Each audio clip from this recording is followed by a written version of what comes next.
میرے بھائیوں، یہ حج کا موسم ہے۔ میں نے پچھلے 2 جمعوں میں حرمین شریفین کی فضیلت کا ذکر کیا تھا۔ آج انشاءاللہ سفر حج کے جو آداب ہیں اور حج کرنے کا طریقہ ہے، یہ آپ کے سامنے رکھنے کی کوشش کروں گا۔ دیکھیں، حج کے اخراجات جو ہیں یہ حلال مال سے ہونے چاہیے۔ حج کا جتنا خرچہ ہے مکمل طور پر حلال مال سے ہونا چاہیے۔ ویسے ہی ہمیں حلال ہی کمانا چاہیے، حلال ہی کھانا چاہیے، لیکن خاص طور پر حج کا معاملہ بڑا اہم ہے، تو اس لیے اس میں رزق حلال سے ہی حج کا خرچ کریں۔ کیوں؟ اس لیے کہ نبی صلی اللہ علیہ وسلم ارشاد فرماتے ہیں کہ یا ایھا الناس، اے لوگو، ان اللہ طیب ولا یقبل الا طیب، اللہ خود بھی پاک ہے اور پاک چیز کو قبول فرماتا ہے۔ اس بات کو بیان کر کے نبی صلی اللہ علیہ وسلم نے ایک شخص کا ذکر کیا کہ وہ دعائیں کرتا ہے لیکن مطعمہ حرام ومشربہ حرام، اس کا کھانا حرام کا ہے، پینا حرام کا ہے، اور وہ حرام کی غذا لیتا رہا، حرام کے کپڑے پہنتا رہا، تو فَأَنَّا يُسْتَجَابُ لَهُ، بھلا اس کی دعا کیسے قبول ہو سکتی؟ اس لیے بہت ضروری ہے کہ یہ بہت بڑی عبادت ہے، اس لیے اس میں حلال رزق سے ہی خرچ کرنا چاہیے۔ دوسرے نمبر پر صرف اللہ کی رضا مقصود ہو، اللہ کا تقرب حاصل کرنا مقصود ہو، اور کوئی دکھلاوا مقصود نہ ہو، یعنی صرف اللہ کی رضا کے لیے، اللہ کو راضی کرنے کے لیے کوئی اور مقصد اس کے اندر نہ ہو۔ کیوں؟ وَمَا أُمِرُوا إِلَّا لِيَعْبُدُوا اللَّهَ مُخْلِصِينَ لَهُ الدِّينَ، لوگوں کو حکم دیا گیا ہے کہ وہ اللہ کی عبادت کریں مخلصین لہ الدین، اس کے لیے اپنے دین کو خالص کرتے ہوئے۔ یہ اللہ کا حکم ہے۔ تیسرے نمبر پر لوگوں کے حق ادا کر کے پھر حج کو جائیں۔ اگر کسی کا قرض دینا ہے، کسی کے ساتھ کوئی معاملات ہیں، وہ نپٹا کر حقوق کا پورا مکمل حساب کر کے پھر آپ قرض وغیرہ یہ سب ادا کر کے پھر حج کو جائیں، اور جاتے ہوئے گھر والوں کو بھی تلقین کر کے جائیں کہ وہ اللہ سے ڈرتے رہیں۔ پھر حج اور عمرہ جو آپ نے کرنا ہے مکمل تربیت حاصل کریں کہ وہ قرآن و سنت کے مطابق اور اس کی روشنی میں وہ آپ کا حج ہو، تاکہ اللہ کے ہاں قابل قبول ہو جائے۔ حجۃ الوداع کے موقع پر آپ صلی اللہ علیہ وسلم نے فرمایا تھا لِتَأْخُذُوا مَنَاسِكَكُمْ، مجھ سے لے لو حج کرنے کے سارے طریقے، فَإِنِّي لَا أَدْرِي لَعَلِّي لَا أَحُجُّ بَعْدَ حَجَّتِي هَذِهِ، شاید میں اس حج کے بعد کوئی اور حج نہ کر سکوں اور تم مجھے نہ پاؤ، اس لیے اب ہی جو حج کے مسائل ہیں، طریقہ کار ہے، وہ مجھ سے لے لو۔ اور جب احرام باندھ لیں، احرام کی نیت کر لیں، تو پھر اپنی زبان کی حفاظت کریں۔ زبان کی حفاظت تو ہر وقت ہونی چاہیے، لیکن خاص طور پر جب اللہ کے سامنے آپ حاضر ہو گئے، لبیک اللہم لبیک کا نعرہ لگا رہے ہیں، تو پھر تو آپ کی زبان کی حفاظت بہت ضروری ہے۔ اللہ تبارک و تعالیٰ نے قرآن مجید میں یہ خاص طور پر ارشاد فرمایا کہ الحج اشہر معلومات فمن فرض فیہن الحج، کہ جو بھی اپنے اوپر حج کو لازم کر لیتا ہے فلا رفث ولا فسوق، نہ تو وہ بیوی سے بے حجابی کرے، اور نہ ہی کوئی گناہ کا کام کرے، اور ولا جدال فی الحج، اور نہ ہی حج میں کوئی جھگڑا کرے۔ یعنی ان چیزوں سے اللہ نے قرآن میں منع فرما دی، اور نبی صلی اللہ علیہ وسلم نے بھی فرمایا من حج فلم یرفث ولم یفسق رجع کیوم ولدتہ امہ، جو حج کرتا ہے کوئی بےہودگی نہیں کرتا، کوئی گناہ کا کام نہیں کرتا حج کے دوران، تو وہ ایسے ہو جاتا ہے جیسے اس کی ماں نے اسے اس دن جنا ہو، یعنی گناہوں سے پاک ہو جاتا ہے۔ چھٹے نمبر پر رش میں کسی کو تکلیف نہیں پہنچانی چاہیے۔ اللہ کے نبی ارشاد فرماتے ہیں المسلم من سلم المسلمون من لسانہ ویدہ، مسلمان ہوتا ہی وہ ہے جس کے ہاتھ اور زبان سے دوسرے مسلمان محفوظ رہیں۔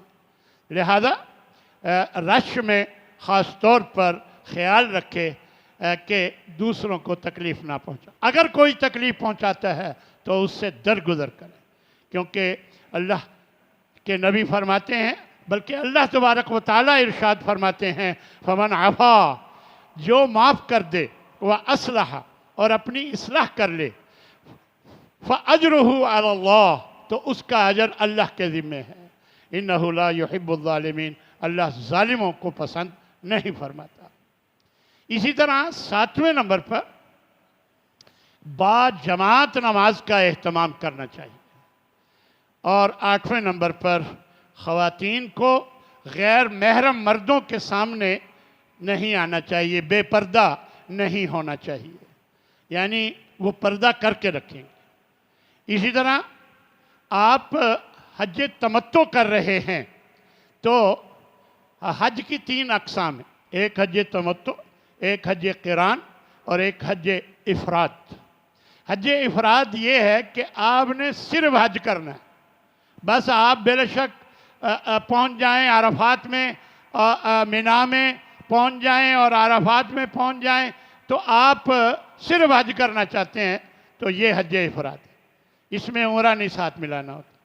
اور حج تمتع اور قران میں دونوں میں عمرہ بھی ہوتا ہے اور حج بھی ہوتا ہے۔ اب ان دونوں میں فرق یہ ہے کہ حج تمتع میں عمرہ کرنے کے بعد احرام کھول دیا جاتا ہے، اور حج قران میں عمرہ کرنے کے بعد احرام کو باندھے رکھتے ہیں۔ یہ فرق ہے، یعنی جب تک حج نہ کر لیں اس وقت تک احرام باندھے رکھتے ہیں۔ حج قران، قران کا معنی ہے ملانا، تو عمرے کو حج کے ساتھ ملا کر کرتے ہیں، اور یہ حج تمتع جو ہے وہ عمرہ کر کے احرام کھول دیا جاتا ہے۔ اب چاہے جتنا 8 ذی الحجہ کو وقت رہتا ہے آپ بغیر احرام کے رہیں گے، آپ پر احرام کی پابندیاں نہیں ہوں۔ تو کیونکہ آپ حج تمتع کر رہے ہیں، اور عموماً ہمارے پاکستانی بھائی حج تمتع ہی کرتے ہیں، تو اس میں پہلے عمرہ کیا جاتا ہے، لہذا آپ نے جب احرام باندھنا ہے تو عمرے کی نیت کر کے احرام باندھنا ہے۔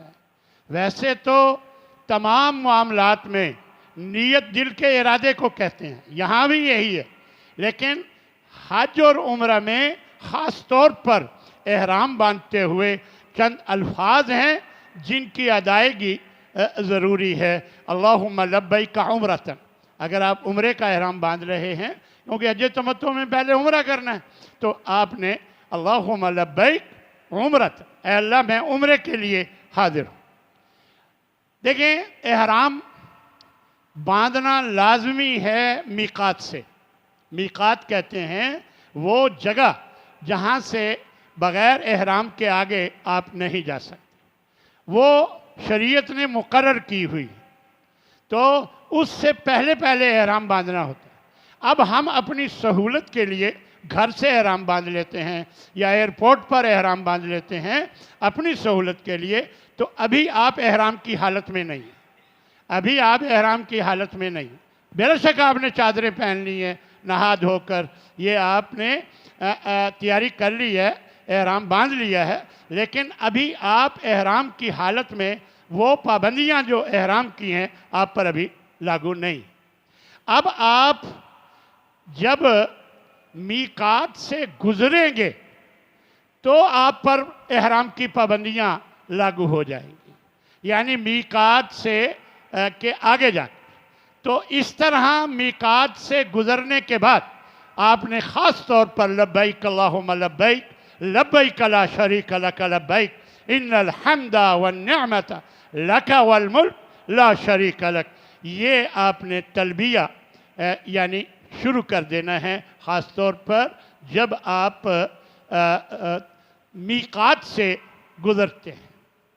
اگر آپ اس سے پہلے بھی کر لیں تو حرج کوئی نہیں، لیکن آپ کے ذمہ ہے کہ میقات کے بعد اب آپ احرام کی پابندیاں آپ پر ہیں، اور اب آپ نے نیت جو کی تھی اس میں پختگی لائیں، اور اب آپ باقاعدہ تلبیہ کہتے ہوئے اونچی آواز میں تلبیہ کہنا ہے۔ اونچی آواز میں تلبیہ کہنے کا نبی صلی اللہ علیہ وسلم نے خاص طور پر یہ حکم دیا ہے۔ دیکھیں کہ مرد حضرات بلند آواز سے تلبیہ کہیں۔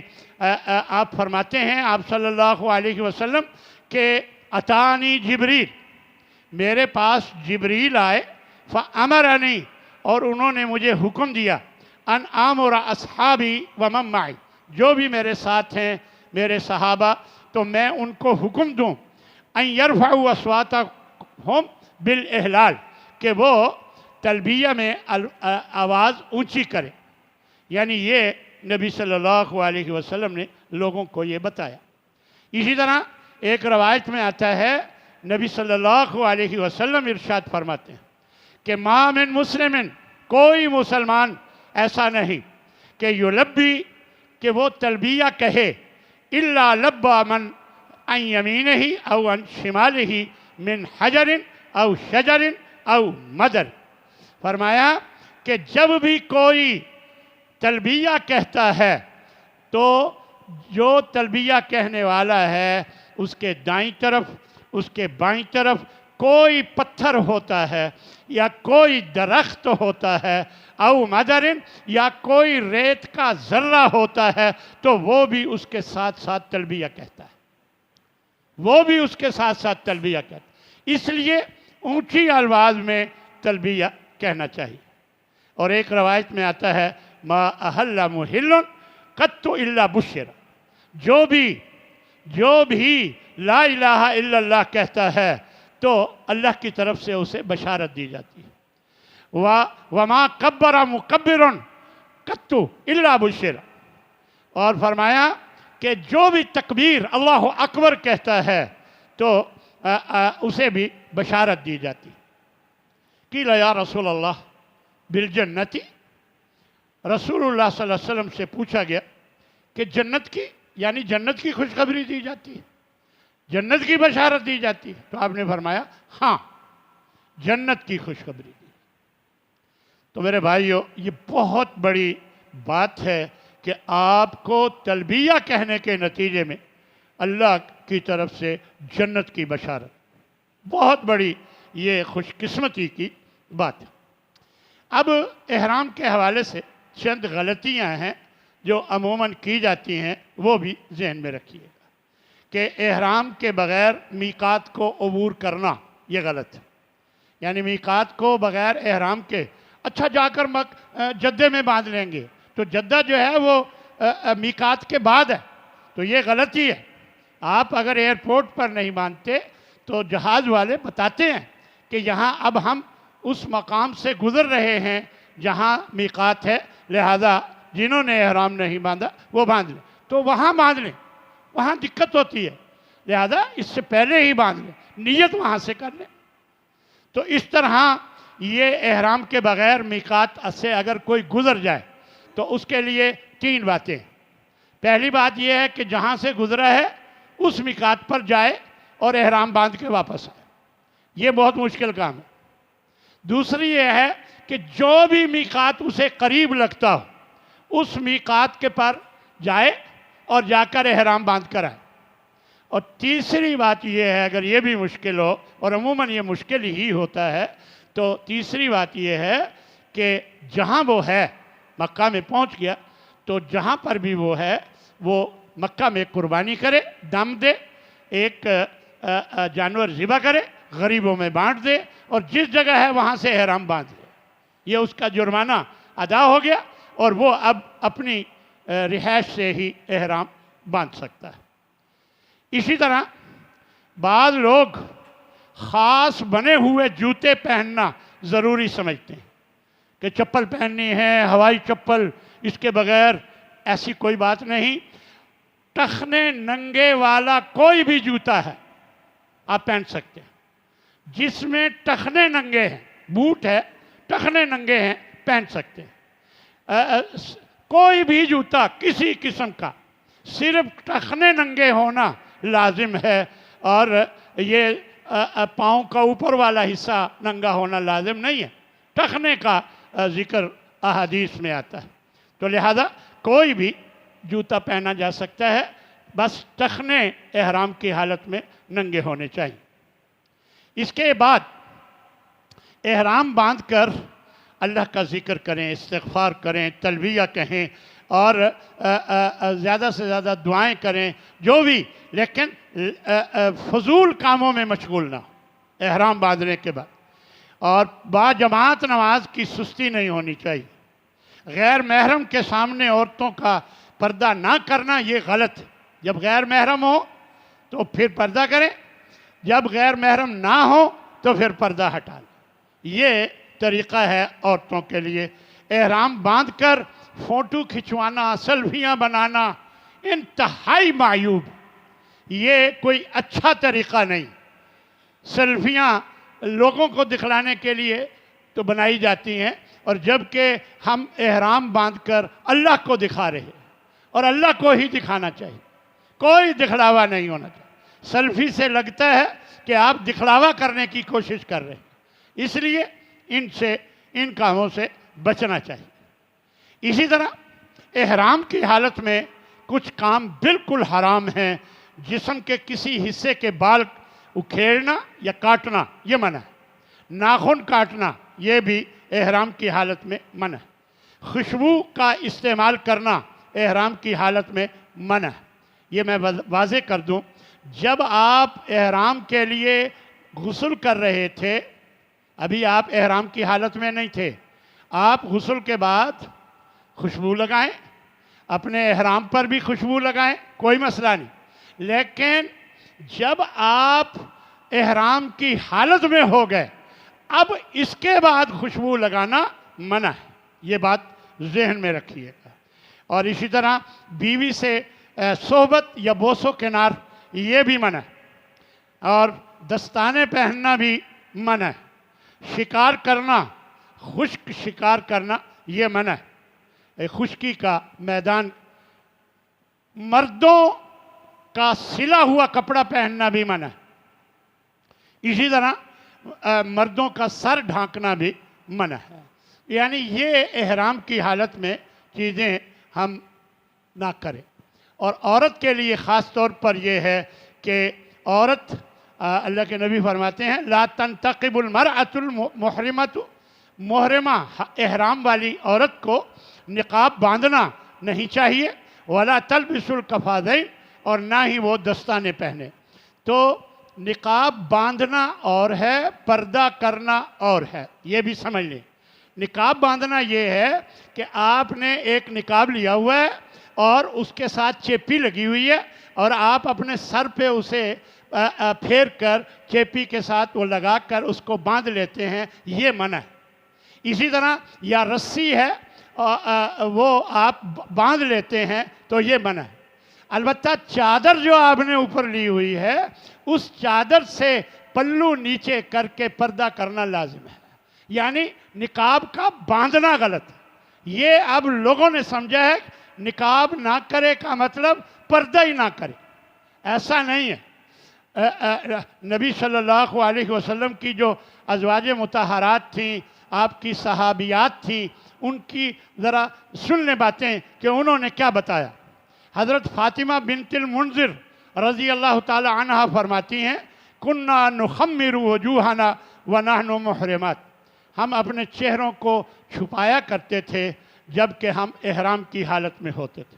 ایک اور حضرت اسما بنت ابی بکر، حضرت ابو بکر کی بیٹی ہیں حضرت اسما رضی اللہ تعالی عنہ، وہ فرماتی ہیں کننا نغتی وجوہنا من الرجال، ہم احرام کی حالت میں مردوں سے اپنا چہرے کو چھپایا کرتے تھے۔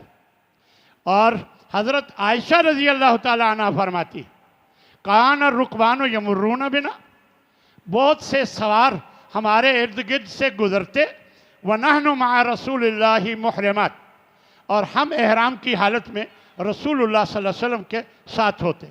فَإِذَا حَاذُوا بِنَا، جب ہمارے سامنے آتے، سَدَلَتْ إِحْدَانَا جِلْبَابَهَا، تو بڑی جو چادر اوپر ہوتی ہم میں سے وہ کوئی عورت جو ہوتی وہ اس کو نیچے لٹکا لیتی، من رأسہا، اپنے سر سے، علی وجہہا، اپنے چہرے پر، یعنی جب کوئی سامنے لوگ آتے۔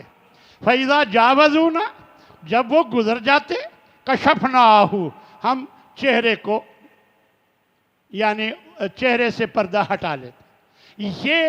یہ حضرت عائشہ فرمائے، اور یہی طریقہ ہے مسنون طریقہ، خواتین کو اس کا خیال رکھنا چاہیے۔ احرام کی حالت میں غسل کرنا جائز ہے، خارش کرنا جائز ہے، بس یہ دیکھیں کہ آپ کے بال نہ اکھڑے، ذرا آرام سے، اور اسی طرح چھتری لینا، سایہ کرنا جائز ہے، بیلٹ باندھنا جائز ہے، تو یہ سب معاملات جو ہیں یہ جائز ہے۔ یہ تھا احرام کی حوالے سے بات۔ اب دوسرا عمل جو ہے وہ ہے اس کا حج کے حوالے، عمرے کے حوالے سے، وہ ہے طواف۔ جب آپ حرم پہنچیں گے، اپنا سامان وغیرہ رکھ کر حرم پہنچیں، تو سب سے پہلے آپ نے تلبیہ بند کر دینا ہے۔ حرم پہنچ کر خانہ کعبہ کے سامنے جا کر تلبیہ بند کر دینا ہے۔ بعض لوگوں نے ایک دعا بتائی ہے، اللہم انت السلام ومنک السلام فحینا ربنا بالسلام، یہ دعا بعض لوگ کہتے ہیں جب پہلی دفعہ دیکھیں حضرت خانہ کعبہ کو تو یہ پڑھیں، لیکن مسنون کوئی باقاعدہ اس بارے میں میرے علم میں نہیں ہے۔ بہرصورت یہ ہے کہ تلبیہ بند کر دیا جائے اور دایاں کندھا ننگا کر لیا جائے۔ اب آپ نے طواف کرنا ہے پہلا، تو پہلا طواف جو ہوتا ہے وہ دایاں کندھا ننگا کر کے کیا جاتا ہے۔ احرام باندھ کر دایاں کندھا ننگا کرنا لازم نہیں تھا، یہ صرف پہلے طواف میں، باقی طوافوں میں بھی نہیں، صرف پہلے طواف میں دایاں کندھا ننگا کرنا ہوتا ہے۔ ہمارے ہاں حجاج کو پتہ نہیں ہوتا، وہ ہر وقت اپنا کندھا ننگا رکھتے ہیں، صرف پہلے طواف میں، باقی طوافوں میں بھی نہیں۔ یہ دایاں کندھا ننگا کرنا ہے، اور سب سے پہلے حجر اسود کو بوسہ دینا ہے۔ اگر بوسہ نہ دے سکیں تو ہاتھ لگا کر ہاتھ کو چوم لیں۔ اگر یہ بھی نہیں ہے تو کوئی لاٹھی ہے، لاٹھی لگا کر اس لاٹھی کو چوم لیں۔ اگر یہ بھی ممکن نہیں ہے رش کی وجہ سے تو ہاتھ سے اشارہ کر دیں۔ ہاں جی، ایک ہاتھ سے اشارہ کرنا ہے اور کہنا ہے بسم اللہ واللہ اکبر، اللہ کے نام سے میں شروع کر رہا ہوں اور اللہ بہت بڑا ہے۔ تو یہ پڑھ کر آپ نے اپنا طواف شروع کر دینا۔ نبی صلی اللہ علیہ وسلم نے حضرت عمر رضی اللہ تعالی عنہ سے ایک دفعہ فرمایا کہ یا عمر انک رجل قوی، آپ بہت طاقتور آدمی ہیں، لا تزاحم علی الحجر، حجر اسود کے پاس اگر رش ہے تو نہ جانا، فتوذی ضعیف، اس طرح کمزور کو تکلیف ہوگی، ان وجدت خلوتاً، اگر آپ کو خالی جگہ مل جائے، فاستلمہ، تو استلام کر لینا، وَإِلَّا فَاسْتَقْبِلْهُ فَحَلِّلْ وَكَبِّرْ، بس اس کی طرف رخ کر کے اللہ بسم اللہ اللہ اکبر کہنا۔ یہ اللہ کے نبی صلی اللہ علیہ وسلم نے حضرت عمر سے فرمایا، کیونکہ حضرت عمر ذرا طاقتور انسان تھے، تو آپ کو ڈر تھا کہیں یہ زور لگا کر آگے رش میں جا کر دوسروں کو ہٹا کر یہ نہ، تو آپ ان کو یہ آداب سمجھا رہے تھے. تو یہ سب کے لیے بات ہے. یہ میں نے حدیث سنائی اس لیے ہے کہ یہ بات سب کے لیے، اس کا ہمیں خیال رکھنا چاہیے.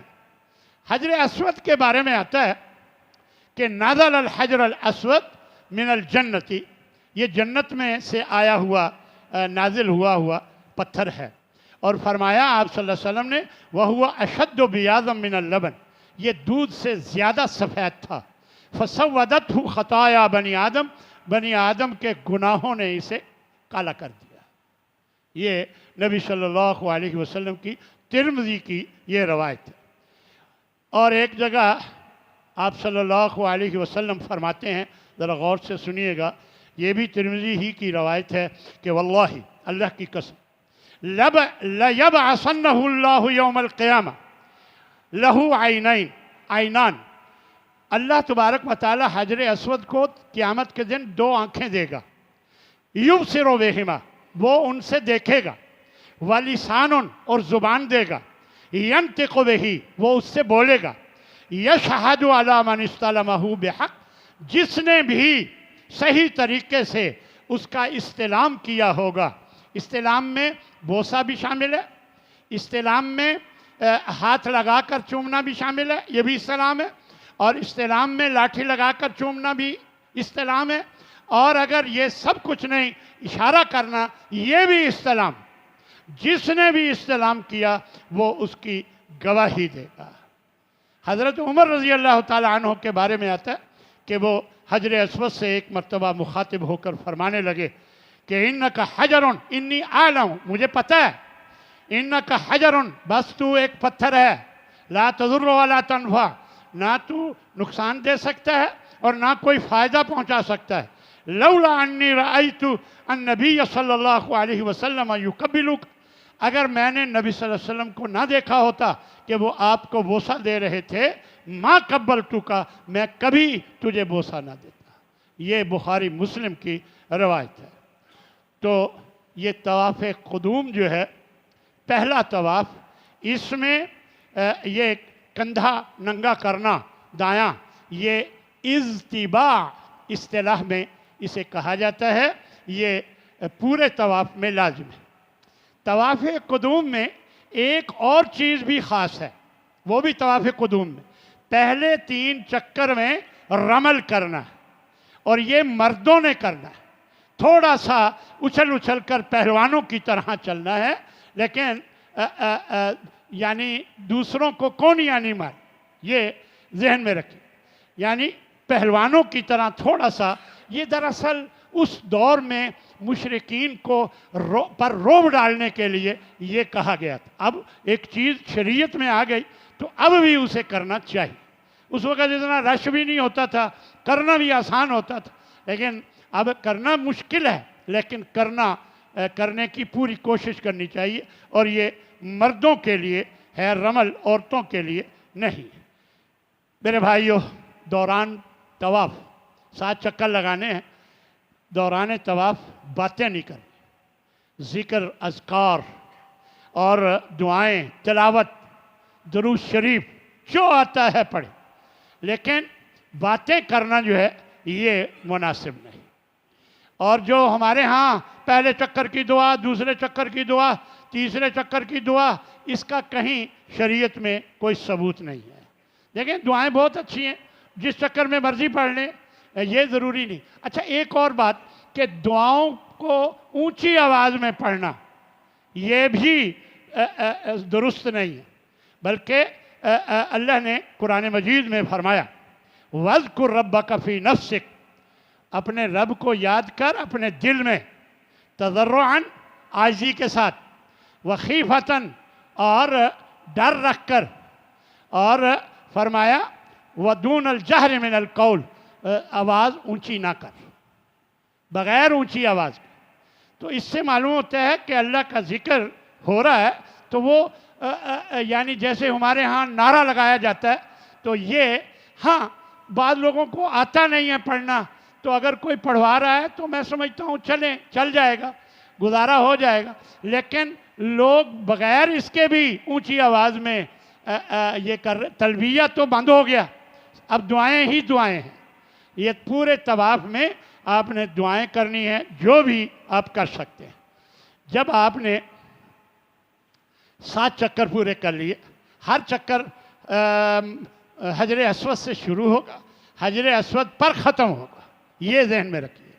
حجر اسود کا مطلب حجر اسود کے سامنے آ کر شروع کرنا ہے اور سامنے آ کر ختم کرنا ہے۔ پہلے سے ہی دور ہو کر اور ابھی سامنے آئے نہیں، ہٹ گئے، یہ غلط، یہ آپ کا طواف مکمل نہیں ہوا۔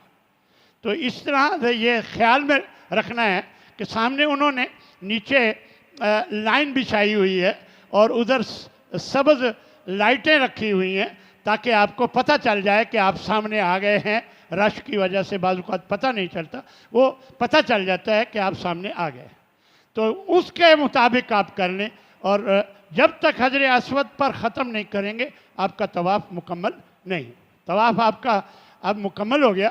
اب آپ کے ذمہ ہے مقام ابراہیم پر اگر جگہ خالی ہے تو وہ چھوٹا سا پنجرا سا بنا ہوا ہے، آپ نے دیکھا ہوگا مقام ابراہیم اس کو کہا جاتا ہے، وہاں پر 2 رکعت نماز پڑھنی ہوتی ہے طواف کے بعد۔ تو یہ ہر طواف کے ساتھ پڑھنی ہوتی ہے۔ اور اس کے بعد اللہ کے نبی نے زمزم کا پانی پیا تھا، تو آپ بھی پئیں، نبی کی سنت ہے۔ 2 رکعت پڑھنے کے بعد زمزم کا پانی پیا، پھر زمزم کا پانی پینے کے بعد پھر آپ حجر اسود پہ گئے اور آپ نے پھر استلام کیا۔ استلام میں بوسہ، استلام میں ہاتھ لگا کر چومنا، استلام میں لاٹھی لگا کر چومنا، یہ پہلے میں نے ذکر کر دیا، اشارہ کر۔ تو یہ کرنے کے بعد اب آپ نے صفا اور مروہ کی طرف جانا ہے، اور اس سے پہلے نبی صلی اللہ علیہ وسلم کی 2 احادیث ہیں زمزم کے حوالے سے، وہ آپ سن لیجئے۔ جی، آپ صلی اللہ علیہ وسلم فرماتے ہیں خیر ماء علی وجہ الارض ماء زمزم، بہترین پانی زمین پر زمزم کا پانی ہے۔ فرمایا فیہ طعام الطعام، اس میں کھانے کا کھانا ہے، وشفاء السقم، اور بیماری کے لیے شفا ہے۔ کچھ ساتھی بتاتے ہیں کہ ہم نے 4 دن تک 5 دن تک بغیر کچھ کھائے صرف زمزم پی کر گزارا کیا، تو یہاں سے معلوم ہوتا ہے کہ وہ کھانے کی بھی جگہ اللہ تبارک و تعالیٰ اسے کفایت کر دیتا ہے۔ انسان کی جو کھانے کی ضرورت ہے اس سے وہ بھی پوری ہو جاتی۔ تو اس طرح ایک اور حدیث زمزم کے حوالے سے، پانی کے حوالے سے، ماء زمزم لما شرب لہ، زمزم کا پانی جو ذہن میں رکھ کر دعا کر کے آپ پئیں گے اللہ تعالیٰ اس کو پورا کر دے گا۔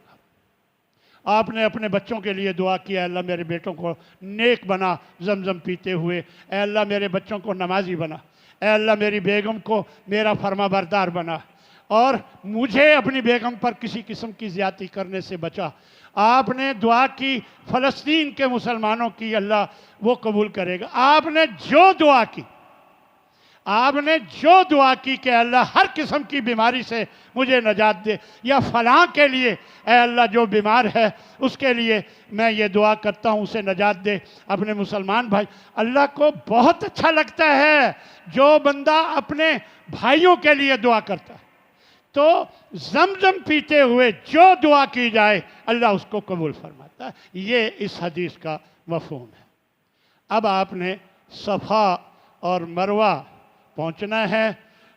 مجھے لگ رہا ہے کہ ہمارا حج 2 جمعوں میں پورا ہوگا انشاءاللہ۔ تو صفا میں پہنچ کر آپ نے، پہلے تو پہاڑی تھی، اب انہوں نے لوگوں کی سہولت کے لیے کہ پاؤں کو زخم نہ ہو جائیں، انہوں نے پہاڑی کے اوپر پتھر لگا دیے۔ جب آپ ذرا اونچا چڑھتے ہیں تو آپ سمجھ لیں یہ صفا پہاڑی پہ چڑھ گئے۔ ضروری نہیں ہے کہ وہ جو اوپر نظر آنے والے پتھر ہیں پہاڑی کے اسی پہ چڑھنا ہے، یہ ضروری نہیں۔ آپ تھوڑا سا اونچا ہو گیا تو آپ اوپر چڑھ جائیں، تھوڑا سا اوپر چڑھ کے آپ نے اپنا رخ خانہ کعبہ کی طرف کرنا ہے۔ یہ نبی صلی اللہ علیہ وسلم کا بتایا ہوا طریقہ ہے۔ اس سے پہلے خانہ کعبہ نظر آتا تھا یہاں سے، اب نظر نہیں آتا۔